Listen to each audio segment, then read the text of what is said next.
It's so good to see you all here. Let's start by raising bodhicitta, connecting to our awakened mind. You can hold your hands at prayer or in the one pointed mudra, which is almost like an arrow, 2 fingers pointing upward, the rest are folded, and the thumbs just rest on the other fingers. Just drop into your heart. And as you drop into your heart, make a connection to people who are close to you.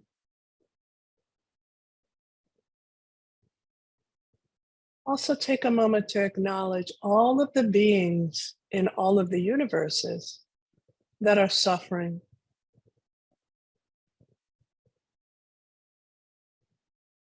And let's raise a motivation for this practice, that what we learn, what we share is beneficial to ourselves and will be beneficial to all beings everywhere without one exception.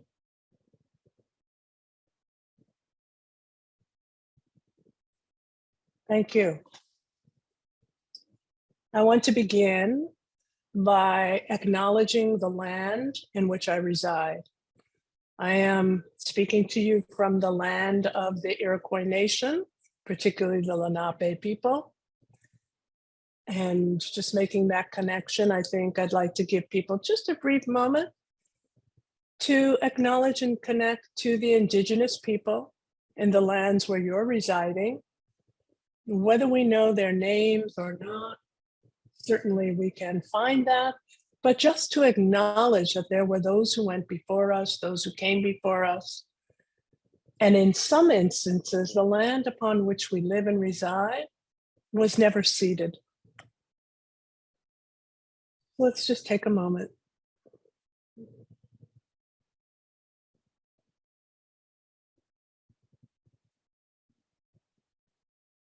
And of course, we can personally acknowledge our ancestral lineage, all of those who have gone before us, who have made it possible for us to be here in this moment, being in a space and time where we actually make change with our practice, make change with our prayers, make change with our compassion, our conduct.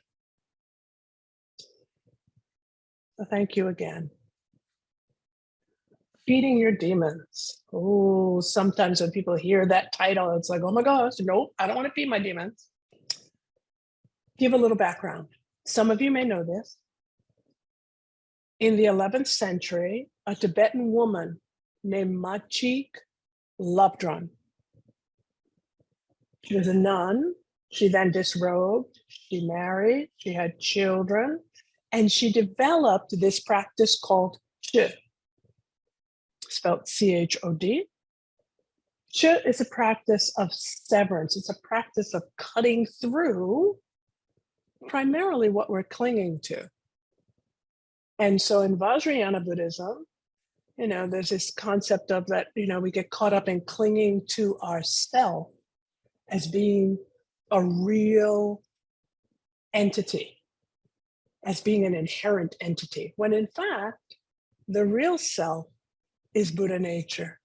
The real self is emptiness awareness within the Vajrayana view. Machig created this practice, which in Tibet was used to heal people, animals. It was very good at helping to heal and eradicate major illnesses, so epidemics. And the Chupas or Chumas, who were the ones who were performing this ritual, really became ill. And they would travel from space to space somewhat nomadically. Lama Tsultrim Allione, who is the founder of Tara Mandala Retreat Center, which is a Vajrayana retreat center dedicated to the divine feminine. She is, and Tara Mandala also holds the lineage in the United States of Machig Labdrön, of her teachings. And when Lama was trying to teach people in the Chö practice, there's an offering that happens. And you offer to all beings. some that might be friendly, some that might be obstructive, but without expecting anything. It is a shamanic, it has the shamanic elements in this practice. If you want to learn more about Chi, there are a couple of books. Lama Tsultrim's book, Women of Wisdom. She has a biography of Machig Lapdran, which talks about the practice and Machig's life and where we get this feeding, not fighting process. So Lama, when she was teaching Westerners to do Chi, she didn't want people to think that in the Chi practice, when we're offering to, some sort of Hollywood demon from our imagination. She wanted people to recognize that what we are working with are our own obstructions. And Machig said, a demon is anything that blocks you. Usually, from her point of view, what would block you to enlightenment? But also we have to look at what blocks us in our everyday lives, right? What gets in the way? And again, I might think that my boss is blocking me, but really what's blocking me is my reaction to my boss. Whether it's a good, wonderful, benevolent boss or one who's got some struggles that they're projecting. So feeding your demons is a process that integrates ancient Tibetan Vajrayana practice and, we could say, Western psychology. Because within the practice, we go through a process that's very similar to the talk process in Gestalt therapy, where you externalize a dream or some part of, your personality, and then you have a conversation with it. Really, what's up? And then there's more of an integration. So demons are procrastination, our whole myriad of fears that might manifest, feelings of not being good enough, not being worthy enough, feeling too important, feeling too special might function as a demon, right? That there are all of these ways and that these things come up that get in our way, that block us from being our truest expression of ourselves and ultimately from achieving enlightenment. The idea or the concept of feeding, not fighting. So, in Western civilization, particularly Greek mythology, we have Hercules, right? And Hercules went off on his 12 trails and tests, and he fought the Hydra, right? So he's cutting off a head, 2 heads come back, he's cutting off another head, 3 heads come back, and finally he severs the main head. The Hydra dies, but the head is still alive. As the story goes, he buries that head under many, many boulders. So perhaps if somebody's excavating in Greece, they might unearth that head, which essentially would still be alive. But in the West, we're often used the paradigm or the dynamic of conquering, right?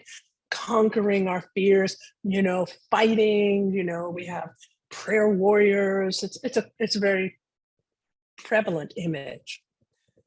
But if you study history, those who get conquered eventually amass enough folk and then conquer back.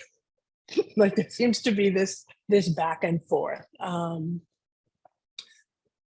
Machig, in receiving a very, very sacred initiation, she was in deep, deep meditative trance. And she flew, and I love Tibetan stories because things that, amazing things happen. She was with a group meditating, she levitated, she danced in levitation, she goes through the wall of the temple, and she lands in this tree, in a meditative pose and naked, which is symbolic of naked awareness. This tree was by a big lake, and in the lake was this huge naga, this huge serpent spirit. who didn't like anybody coming even too close. So he sees her in the tree and he really is like, wait a, what is up? Who is this? So he comes at her to scare her. And she says, basically in meditation, she's undisturbed. She communicates, take what you need. He's confused by this. Nobody's ever reacted this way. So he gets his minions and they come and they attack at her. And she still sits and says, basically communicates, take what you need. And in that moment, there's a shift in the Naga. And he then commits to being a protector of this lake and a protector of her whole lineage of practitioners. And in a number of Tibetan stories, the protector energies are often energies who've been transformed from, energies that either were demons or very destructive, and through compassion or through a particular transformative process, they become allies in a sense. So that's where the premise of feeding your demons comes from. Ideally, if you offer anybody or any being exactly what it needs, it's going to relax. It's going to feel, it's going to just rest. It won't be fighting. Sometimes I think about this, in terms of like if you're really, really thirsty and you take those first couple of sips of a cool drink, it's almost like your whole body just relaxes. There's no more tension. Feeding your demons is a process that cuts through the push and pull tension of our emotional states. The hope fear dynamic, right? I hope I get that job. I'm afraid they won't pick me. I hope I have that beautiful lover. Oh, they'll never like me, but I really want them. Oh, but they're going to reject, I'm sure that some of you have had experiences with this kind of push pull anxiety, right? It's like, I hope I make the plane. Oh, but I left too late. I'm not going to make it. Oh, I hope I make it. That creates so much, and it does block us. It sort of puts us in a place of seeing in a very narrow way and of not really being fully our whole articulated self. So that gives you a little core of the Feeding Your Demons history. I would encourage people to read Lama Tsultrim Alioni's book, Feeding Your Demons, where she goes into the process in detail, but really talks a lot about people who've used the practice for health reasons, for addictions. And sometimes when we work with this process, we begin to see, we're talking earlier, some of the things that are blocking us didn't really originate with us. They are either learned responses or somebody kind of put them on us, inserted them, where we pick up a sister or a mother or somebody else's anxiety and then it becomes ours, but it's like, wait a minute, that wasn't mine. So there are ways that we begin to see, or we look and we see families, right? If I look at my family lineage, I could see, there's a certain quality of demons that keep showing up, right? It's like, here's the angry theme that runs through this family, or here's the depressed theme that runs over here, or, here's the isolation theme so there's a possibility to not only heal the self or work with what's up for you, you also, by healing the self, it reverberates out into healing the family. And if you want to know more about learning this process, going to taramandala.org, there's a whole Feeding Your Demons long-term class. And there'll be a course that a retreat actually, that I'm going to be teaching end of August, where you learn the feeding your demons process and a meditative process that goes hand in hand. Kapala 1 is what that's called. So there are lots of ways to use this. And it's not, once you work with it, it's not a really long process. It's not a long practice. Bear with me 1 minute. Sorry about that. Trying to turn off all my devices. Yeah. So the practice, and we're going to experience the practice. I want you to know that there is nothing that you would be asked to work with that is something outside of yourself. So you might think for the moment right now, just take a few minutes and think about,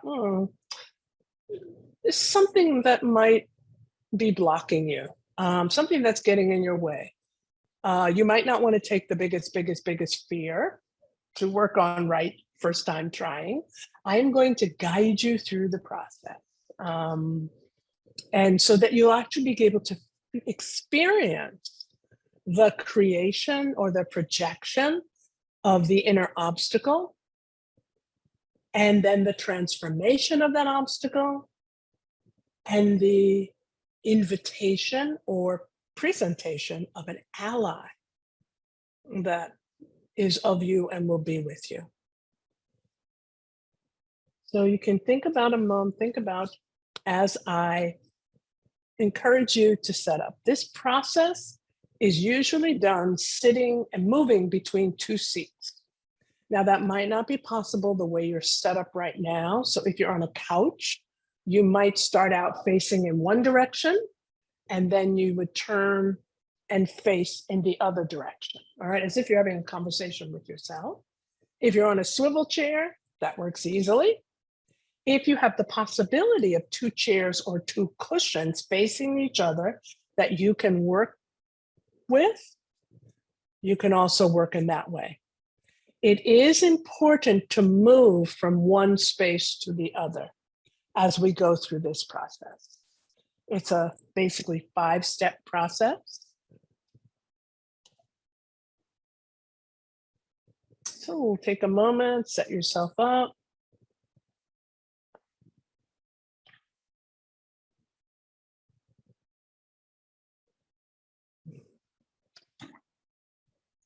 And I'm going to guide you through. You might find that we might move a little faster than you would like, or we might move a little slower. So bear with me because I'm working with a whole group of you. You don't have to look at the screen. Just be able to hear my voice because your eyes are going to be closed during this process as much as possible. Okay, let's start. Close your eyes. Trying to keep them closed as much as possible during the whole process. And start by taking a series of deep breaths. For your first set of 3 breaths, breathe into any physical tension you might be experiencing in your body. Hook it with the in-breath, release it with the out-breath.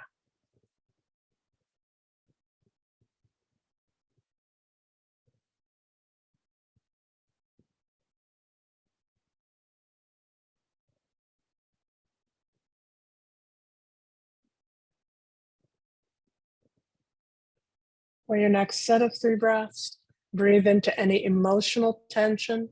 Notice where you might be holding that in your body. Hook it with your in-breath, release it with your out-breath.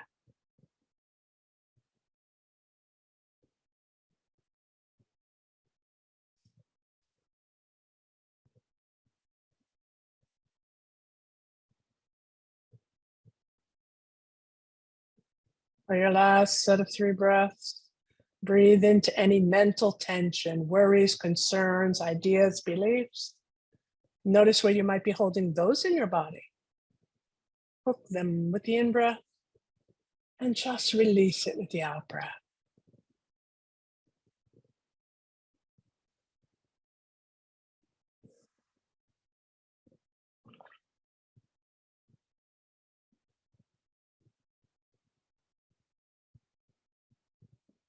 And now placing your hands at prayer at your heart, raise a general motivation, a heartfelt motivation to do this practice, this process for the benefit of yourself and the benefit of all sentient beings everywhere without one exception.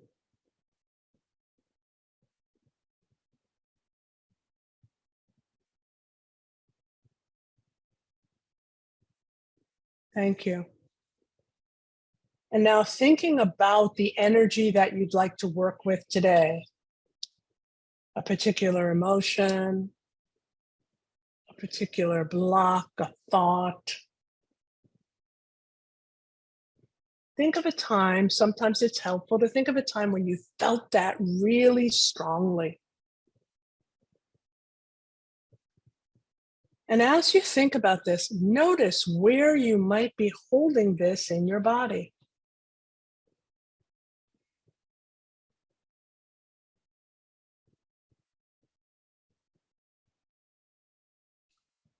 Once you recognize where you're holding this energy, this demon in your body, I want you to intensify the feeling a little bit and think about if it had a shape, what shape would it have?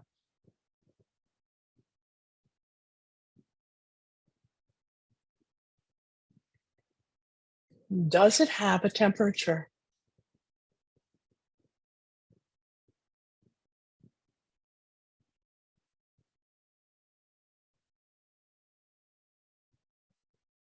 If you could touch it, what is its texture?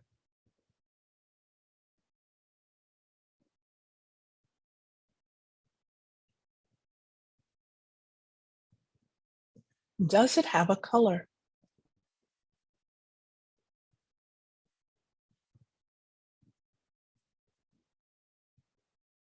Focusing on this energy, this particular shape, color, temperature, texture, intensify the sensation. When it becomes very, very intense, allow it to leave your body. And as it leaves your body, it lands on the seat that is opposite you. Once it lands on that seat, it begins to take form and shape into an entity, into a being. It can look any way. And yes, you can use your imagination. So if it's hard to visualize, imagine what that sensation in your body would feel like as a being. What would it look like? And then notice some things about it. What is its size?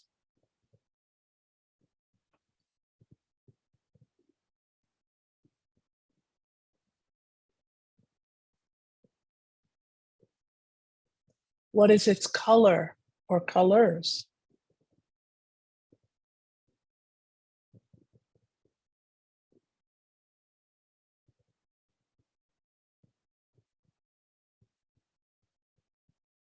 Does it have a density? What is its density? How dense is it?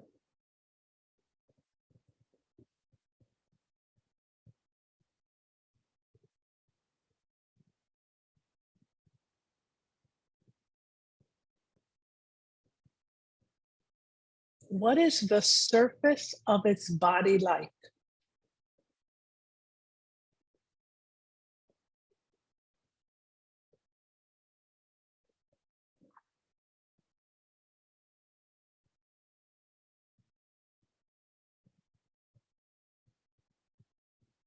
Does it have a gender? If so, what is that gender?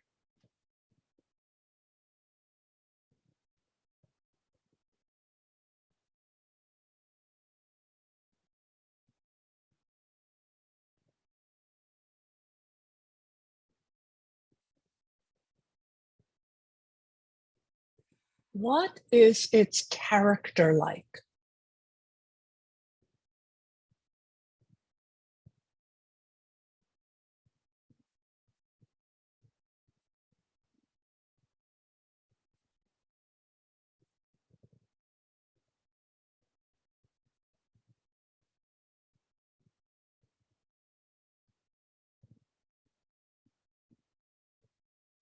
What is its emotional state?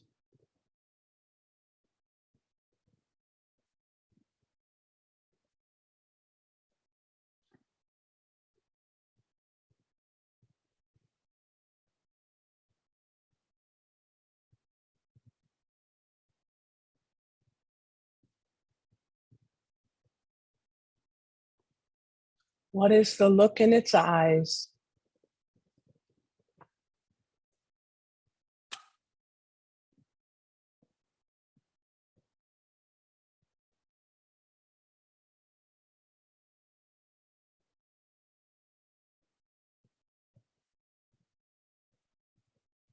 Now notice something new that you didn't see before.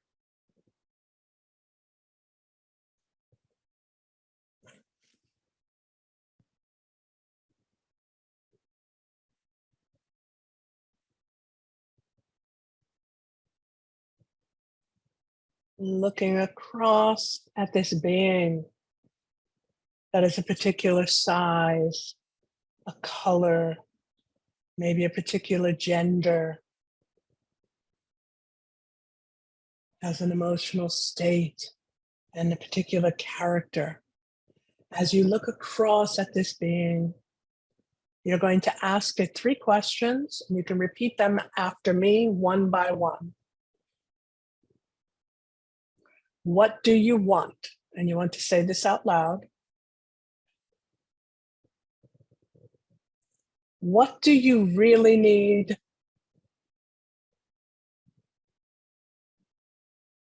How will you feel when you get what you really need?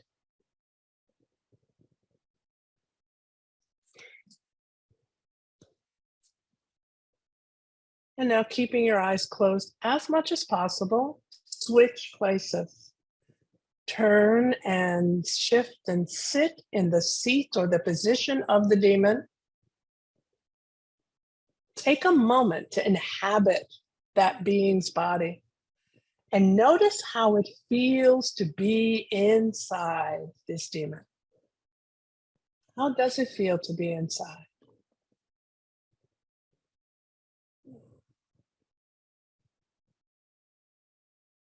Notice how you look, your normal self looks through the demon's perspective.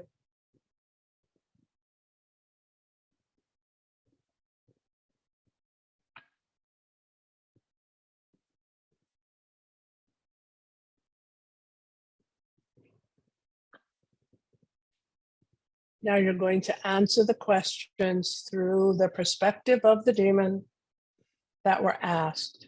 I'll say the prompt, you repeat the prompt out loud and fill in the blank. What I want is,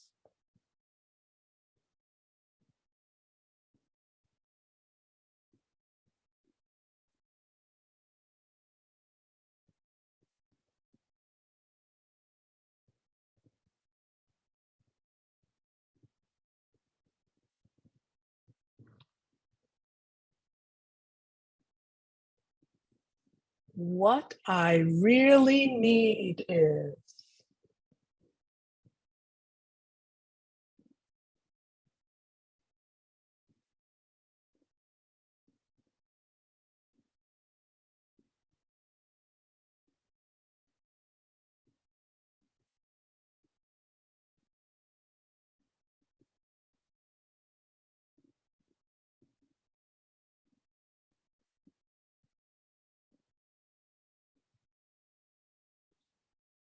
When I get what I really need, I will feel.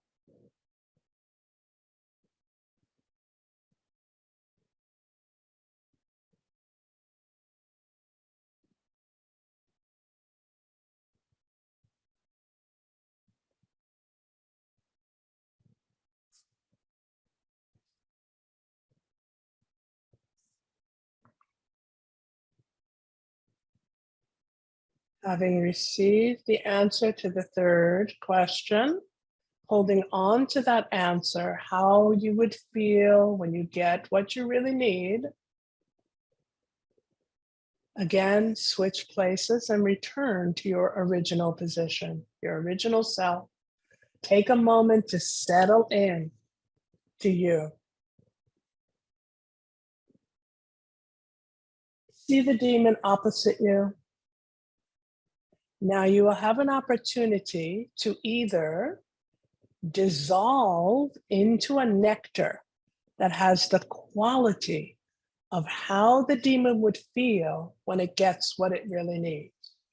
Or you can imagine that an unending nectar that has that quality is flowing through you to the demon. And so now allow the demon to eat this nectar. You're offering it. The demon can take it in any way it likes. And sometimes they're very unusual ways. It is irresistible. It has the quality of how it would feel if it gets what it truly needs. It's unending. Feed the demon to complete satisfaction. Do not hold back. If you find that your demon is a little fussy, just keep offering. They can't help but take it in. And just keep feeding. This is an unending amount of nectar that's absolutely irresistible and delicious.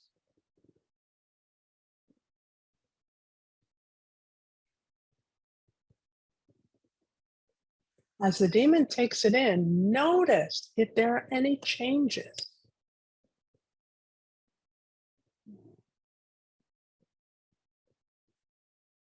You keep feeding for a little bit of time.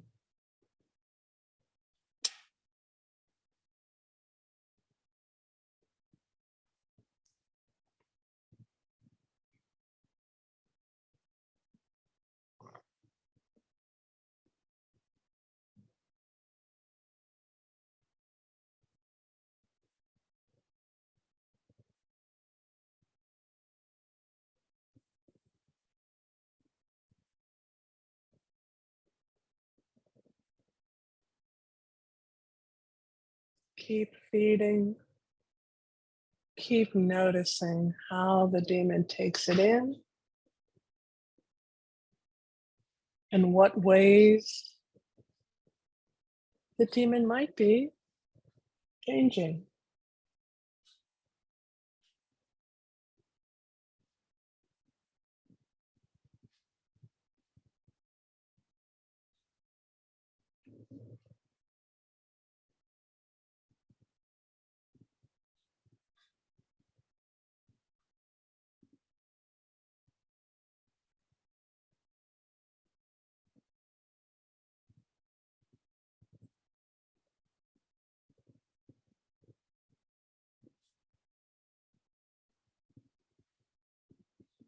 Keep feeding to complete satisfaction.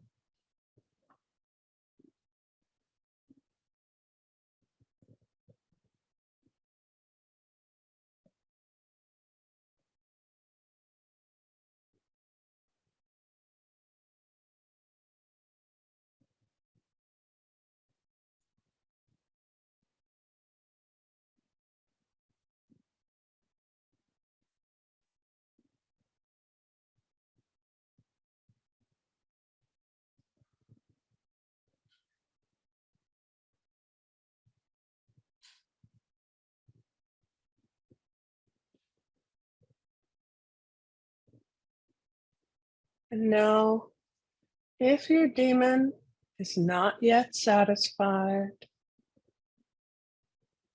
imagine what it would look like when it's satisfied.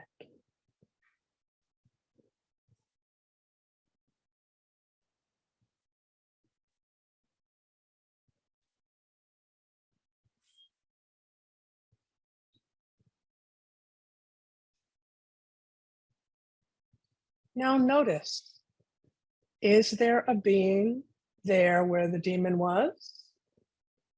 If so, notice what it looks like and ask it, are you my ally?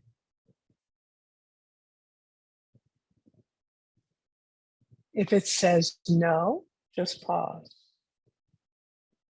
If it says yes, pause. If your demon has completely disappeared, just pause right now. So if there's nothing there, invite an ally to come in. If a demon said no, it wasn't the ally, invite the ally to come in. If it said yes, it was, there's your ally.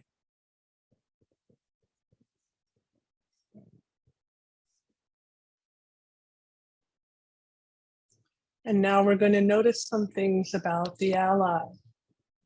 What is its size?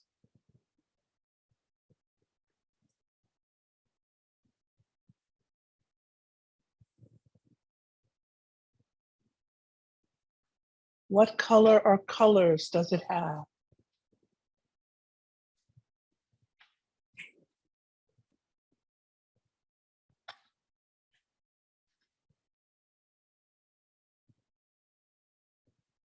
What is the surface of its body like?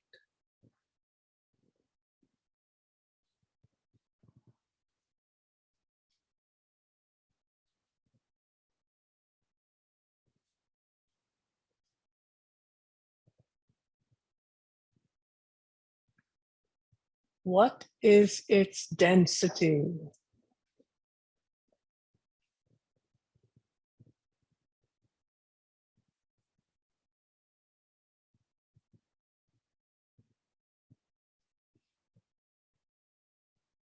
Does it have a gender? What is its gender?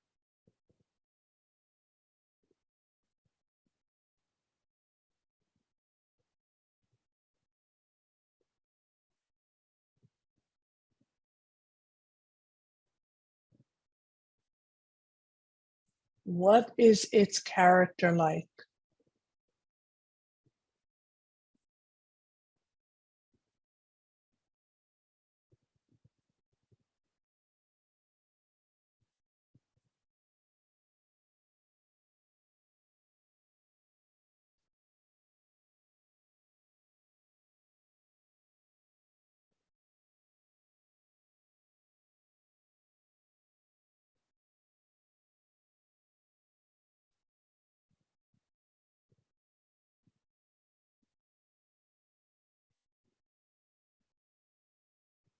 What is its emotional state?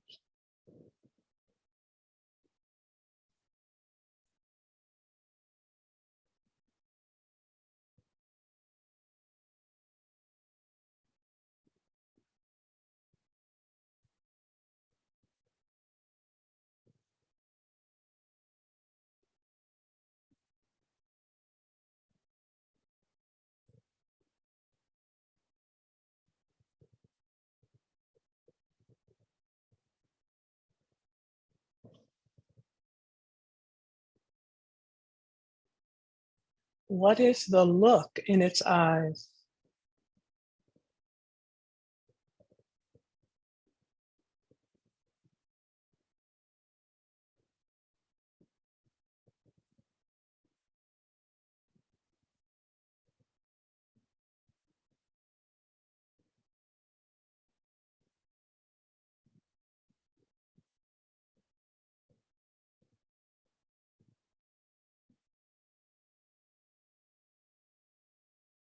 Now notice something new that you didn't see before.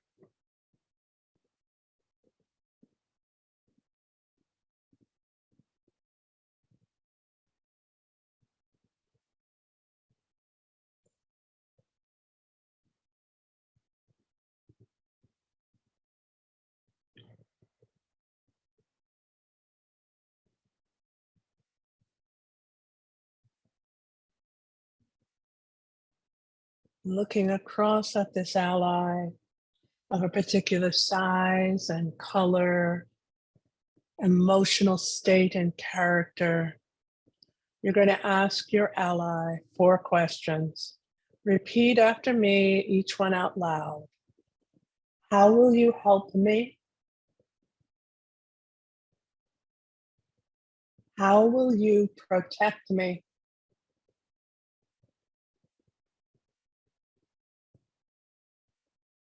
What pledge do you make to me? How can I access you?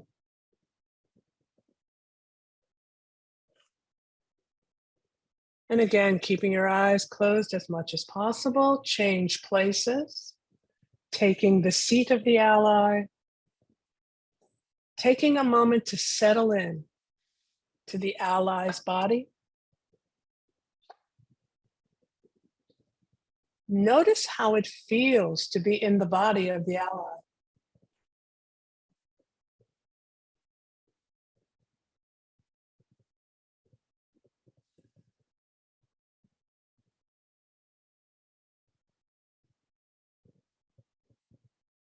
How does your normal self look through the ally's perspective?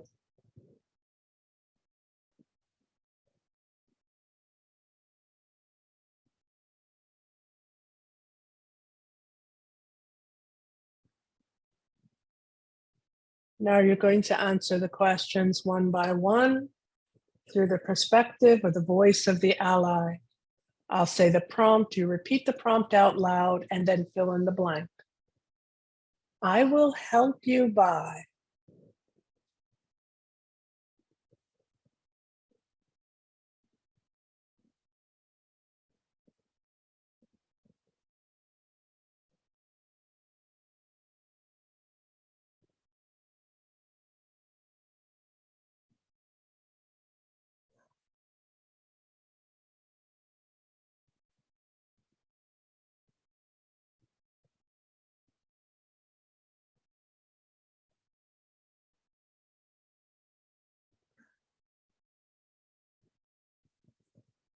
I will protect you by.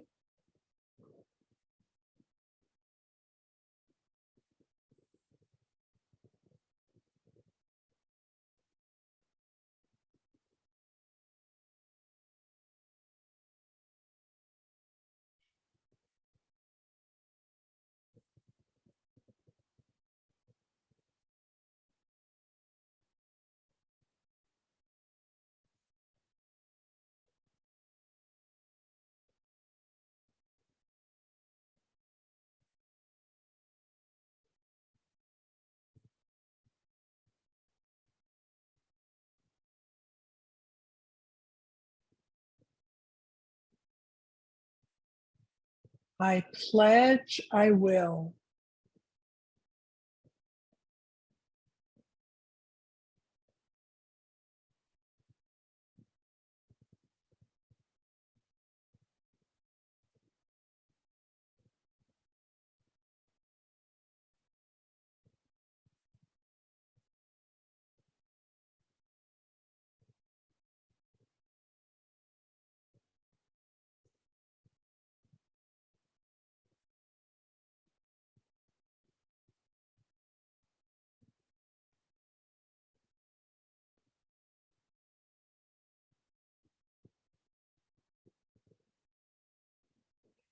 You can access me by.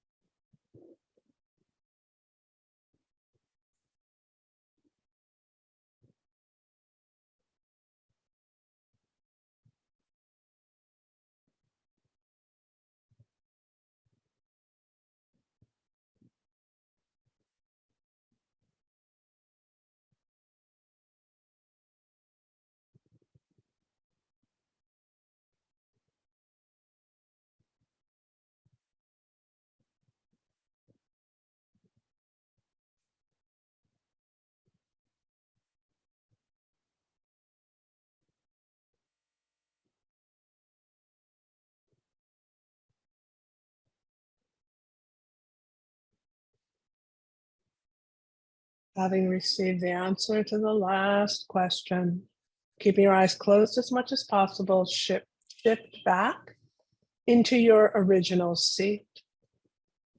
taking a moment to settle into your body, your normal self. And as you do, see the ally in front of you, sitting across from you. Look into the ally's eyes. Feel the love, the compassion of the ally pouring from the ally's eyes into you.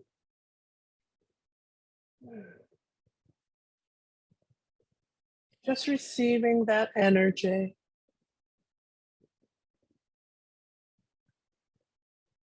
And as the energy travels in your body, it goes all the way to your toes, your fingertips. That energy is coursing throughout your body.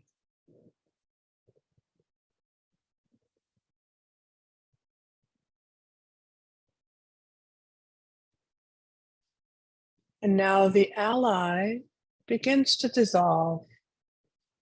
They dissolve into light. Notice the color of that light.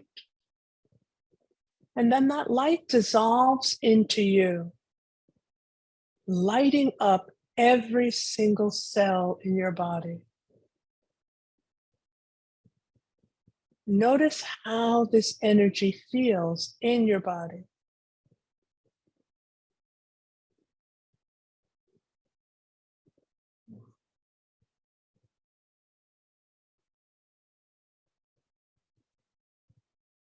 And now with the integrated ally in your body, we're just going to rest for a few minutes, resting in the expanse, resting in the open, unfabricated presence. Just rest.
And now very, very slowly, bring your awareness back into your body.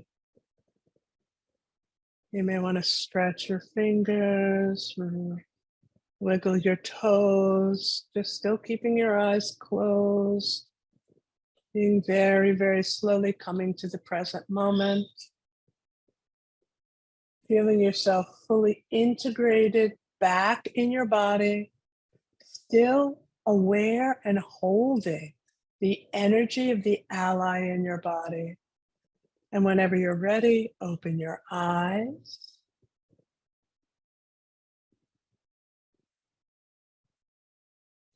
And we can close the practice, just dedicating the merit. If any merit was gained in this process of feeding your demons, may all beings everywhere awaken to our true nature.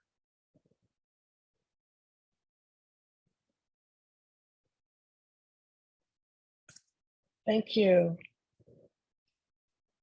Thank you so much. So if anybody would like to share anything about the process, you don't have to share what you were working with in terms of your own stuff. Or if you have some questions, let's take some time in conversation. Yes, Jacqueline. That was wonderful. I was aware of Should Practice and have read Sultra Malioni's book, and you made it very accessible. and definitely brought me right there. So thank you so much. That was great. You're so welcome. Thank you. Thank you. Yeah, the practice is really, it's really powerful. And it works. There are some very amazing stories in Lama's books. One particular story about a man who was HIV positive and his T cells were like bottoming out. And, he's taking his medication, but he learned this process. And so he kept feeding those, HIV virus and kept feeding. And he went back to his doctor for his monthly, I guess, checkup. And the doctor asked him, "What are you doing?" And he was like, I don't know. He didn't want to say because his T cells had like doubled or some phenomenal change had happened. And the doctor said, well, whatever it is, keep doing it. And there are other stories that are like that. Somebody else, how was this for you?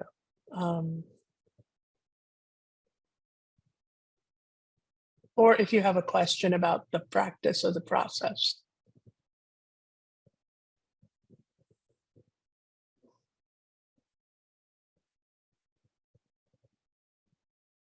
We're small enough, I think we can unmute or raise our hands or.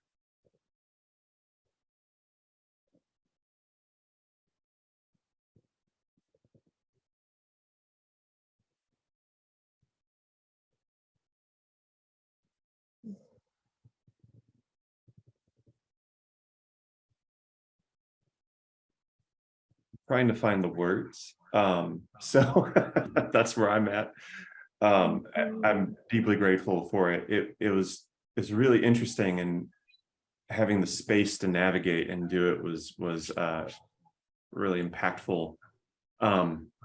There's kind of an awe-inspiring terror of inhabiting the space of the demon that was at once, I mean, yeah, I'm kind of like there was a moment of healing and acceptance and just even the feeling and seeing and that current of feeding was really powerful. So really interested in that, and my particular school is a koan school, so there was two that were circling in my head. And one is sever the red thread, and then the other, in Pacific Zen, they have one that they like to use, which is a car full of demons comes bounding out of hell and pulls up alongside you. What do you do? And well, I kind of went on a little ride there, so it was great. So thank you. You're welcome, Brian. Thank you so much for sharing. Sometimes what shows up can be really terrifying. Sometimes being in, shifting space, now I'm inside the demon, that can feel terrifying. It's useful or helpful to remember that energy was already inside you. You externalized it, right? It already was a part of you. So that's sometimes like, oh, okay, so yeah, this is familiar, even though it's maybe wearing a different costume. It's not something outside of ourselves. And we often think of, like, I don't know, I grew up with Hollywood and horror movies, the ghosts are there, the witches are there, the zombies are there, and those things are out to get us. And it's like, no, not necessarily so. So if we can remind ourselves that, oh, this was already in, or if it really is too terrifying, and then that's the energy that's riding, then there are a number of people who are certified to be able to guide somebody through on a one-on-one in this practice. That's a really nice experience because the person who's guiding you, it really knows where you are in the process because you're telling them, you're out loud describing the demon. You're, when you shift, or, inhabit the demon's body. Are you in the demon's body? Yes. So they know exactly where you are. And if there's something that's big and scary, it's nice to have a witness. It's nice to have somebody and they don't, change or interrupt or analyze at all. They're just guiding you through the process. So that's an option, and you can access those certified people at the Tara Mandala website.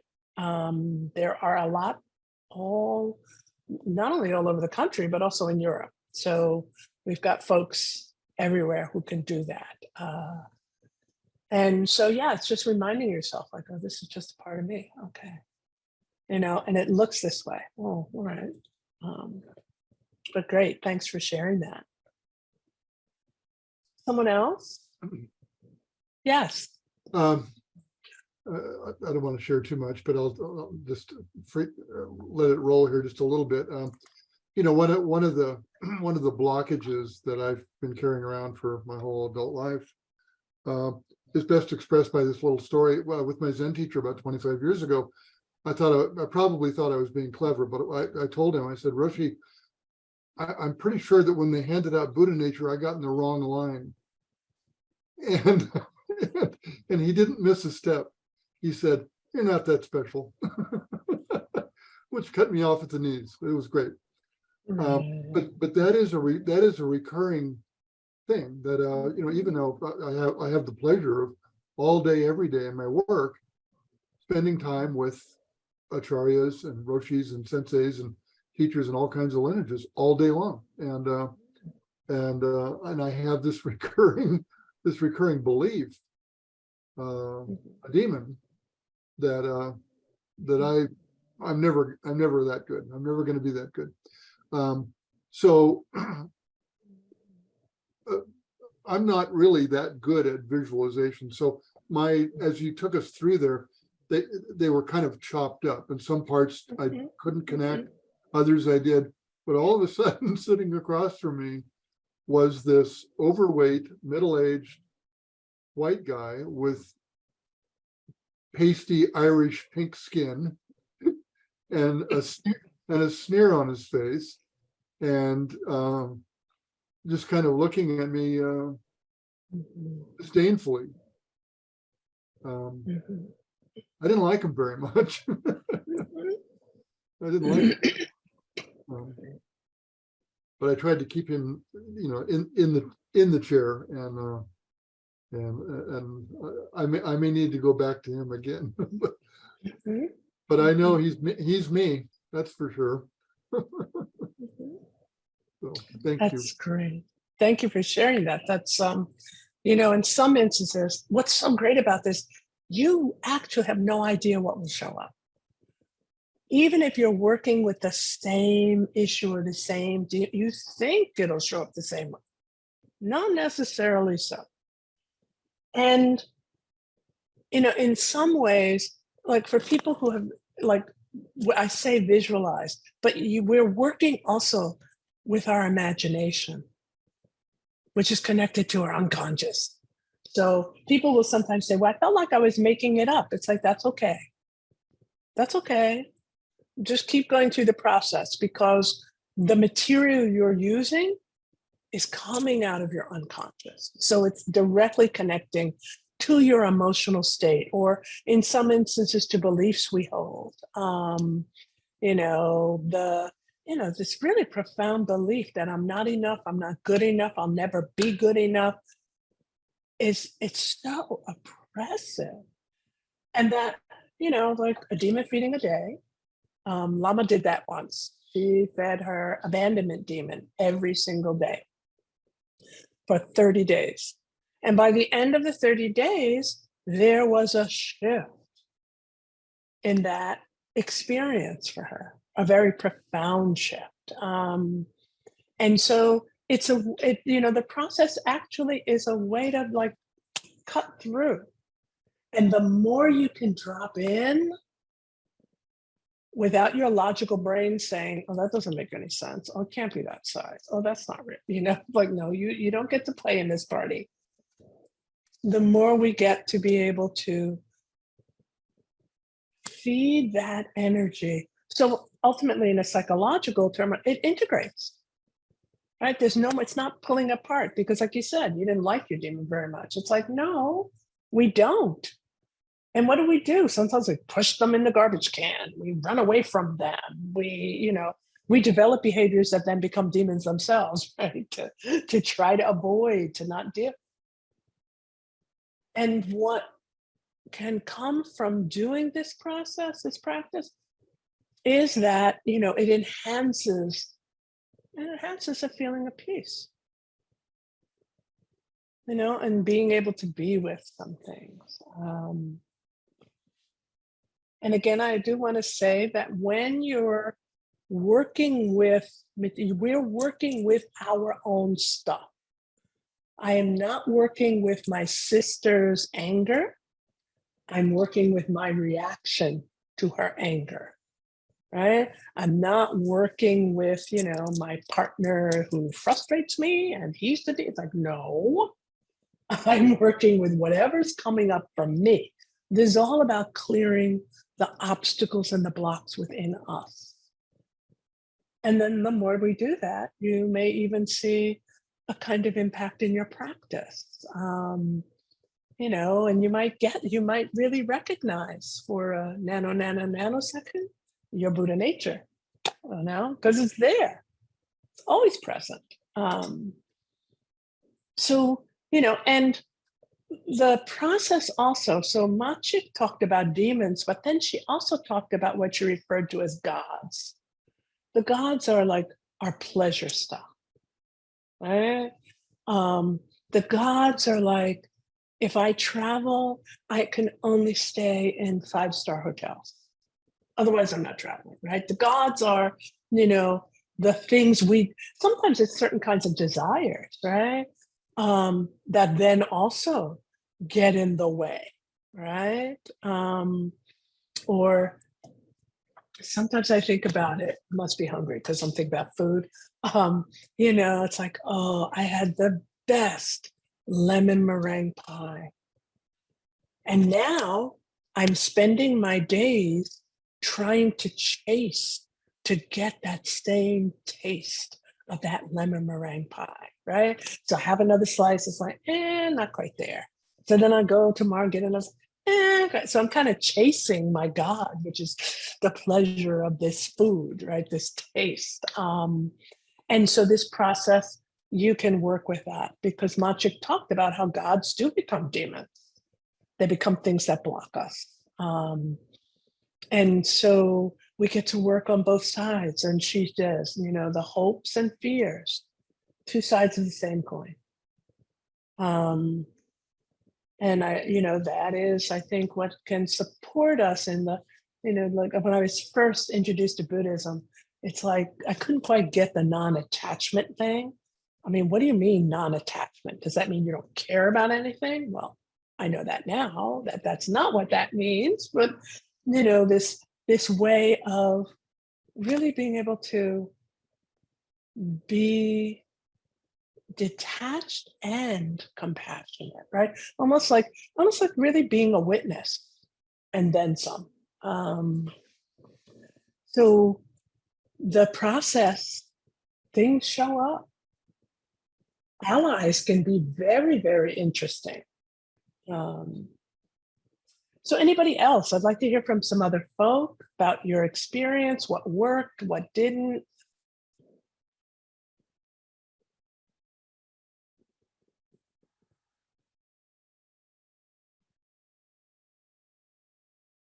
What you liked, what you didn't like.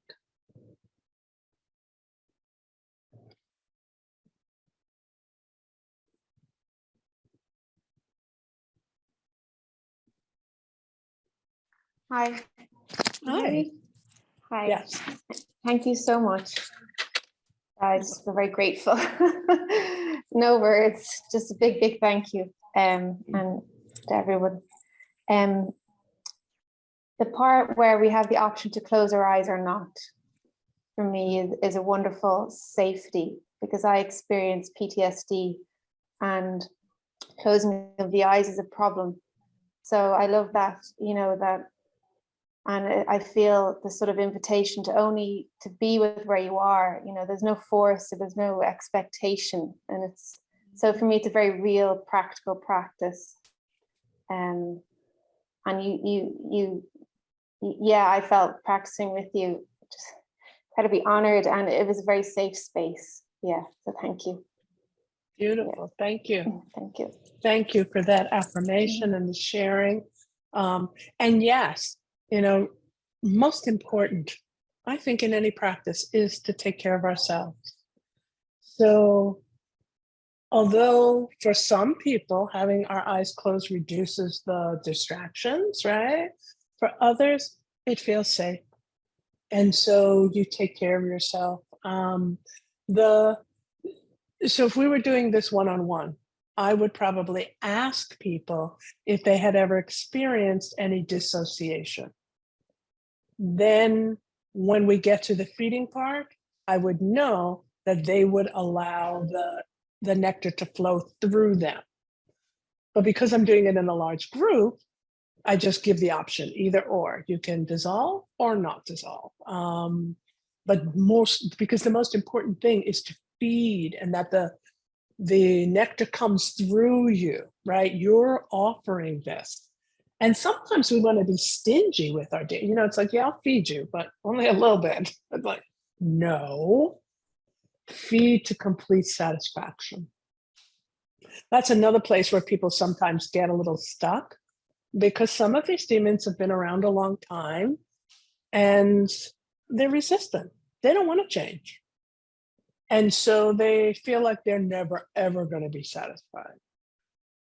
So when you're in the process, you can imagine what they would look like if they were totally satisfied. So then you can move on through to the ally. And then at another time, you may find that they're less resistant. They're more open to being satisfied. And I mean, I think that also is a demon in and of itself, that something will never be satisfied, right? That goes along with the never enough. But they do get satisfied and they do transform. And your allies, wow, allies can be so great, because they tell you directly how to contact them. And some of mine are very, very, they're like, hello, just say my name. I'm like, is that easy? It's like, yeah, it's that easy. Or to hear that there's an energy within me that will always be here to protect me. Like, wow. Some people sometimes we do this in a group and we make clay figures. We make a clay figure of the demon, and then you transform that into the ally, and you actually ask the questions to this clay figure, which is dynamic and I think goes to a whole nother level. You also can have pictures of your allies. Talismans. Sometimes the ally will say, get a little, picture of me and carry it with you. So then it's like, oh, I'm feeling a little afraid to speak up and ask for a raise. Just is my ally, So there's lots of applications, lots of power. And it can be fun. It can be fun. I remember early on when I learned this practice, one of my allies was a pink patent leather polka dot pocketbook with little feet, and where the clasp was a little head. And when it showed up, I was like, okay, this is really ridiculous. But I went with it. And it was really like a clear message. It's like, you have your toolbox. Use your tools. It's like, oh, how obvious is that? So not judging, right? What will show up, what will come, is really helpful. And you can use this, not only you can use this with illnesses. If you're feeling, if you're feeling pain, feed the pain. Go through the process. Offer it and the whole key, that third question, the feeling the demon would have when it got what it needed. That's what we're feeding, that feeling. So you want to, in that point, get to a feeling state.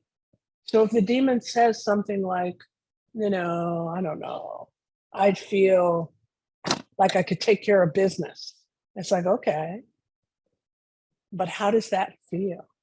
Being able to take care of business, right? So to get to that underlying emotion. And that's what we're feeding.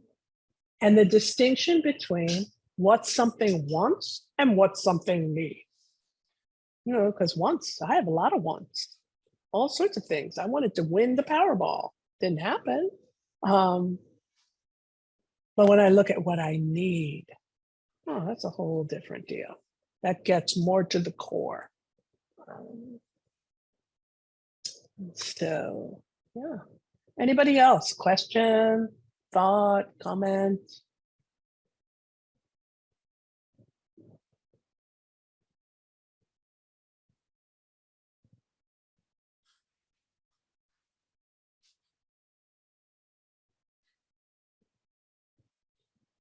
Okay, we may be, Carla, we may be at the end. We may be at the end, indeed. I want to thank everyone for your participation and for trusting me to guide you through this process. If you want to know more about the Feeding Your Demons process, please go to taramandala.org. You can access the books from the bookstore. You can access the training. And then there are tracking forms, and there's an actual script where you could guide yourself, etc., which is best used after you participate in a retreat, but you still could access it and do it. So, and I'd encourage you to jot down maybe what you recall, what the ally said, what the demon needed, etc. And then you have that and can work with that. And Thank you. if I might add, thank you, Carla. If I might add, and Carla, I haven't asked you what you think about this, but we are still recording this session today. Mhm. And if appropriate, I mean, of course, it's going to be posted on the website in a few days. It takes us a while to cook the video, but Carla's guidance through this practice is recorded. So should you want to revisit that and go through what Carla took us through today, you'll be able to do that as many times as you like. So Great. Yep. Thank you for sharing that. That's great, because then I think you could probably download the demon feeding tracking form. And basically, after you go through it, you can just jot down what it looked like, and you can continue a whole series. So you can actually document how certain demons change, etc. And then there also is a process where you can have what's called an extended ally conversation. So when you gather a few allies, then you put one of them there, and then you have a conversation further, like, really, how are you going to help me? What specifically can you do? And then you shift and the ally speaks. Carla, So yes. I wanted to ask you, is it common that the demons and the allies may take on different forms at different times? Yes. they're Yes, not- they might they're say not the nec- same. Yeah, Mhm. not always the same. Nope, not always the same. They take on different forms. They change. You may be, so if you're working with particular illness, again, the demon of that illness, even though it might be the same symptom, can look entirely different.